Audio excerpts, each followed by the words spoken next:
બોલ રીવા, તારી માટે દુબઈ થી શું લેતો આવું?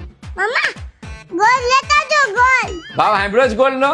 તારા મામા છે ને ગોલ્ડ ના નામે ખાલી દૂધની થેલી લાવે એમ છે. બનાવી સાહેબ, ગોલ્ડ તો હું એના વજન જેટલું લાવી શકું એમ છું, પણ તમે એના લગ્ન સુધી સાચવી નહીં શકો. કેમ? તમને લગ્ન વખતે 50 તોલા હોનું આપ્યું હતું, એ બધું તમે ધંધાના નામે ઉડાડી દીધું. બનાવી સાહેબ, હોનાનો ભાવ તો બહુ ઊંચો વયો ગયો છે, પણ મારી નજરમાં તમારો ભાવ બહુ નીચો થઈ ગયો છે. પણ મારે ક્યાં તારું હોનું જોવે છે? આ તો રીવાના લગ્ન માટે કામ આવે ને એટલે તને કહું છું. મારે દીકરી માટે જમાઈ ઝળકતા સોનાને તોલે એવો નહીં, પણ મારી દીકરીના સંસ્કારને તોલે ને એવો જોઈએ છે. માંડ થોડુંક સોનું આવતું હતું ત્યાં વચ્ચે બોલવા આવી. જે અત્યારે સોના ચાંદીએ જે માજા મૂકી છે, સોનું છે તે 1,64,000 ને પાર થઈ ગયું છે, અને ચાંદી 4 લાખ ને પાર થઈ ગયું છે.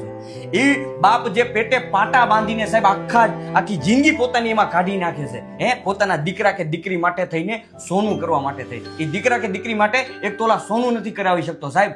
એ બાપની પરિસ્થિતિ અત્યારે એટલી ખરાબ છે. તો આજના સમયમાં દીકરીને એટલી પગભર અને શિક્ષિત બનાવો કે દીકરાનો બાપ દીકરીને જ માંગે, સોનું નહીં.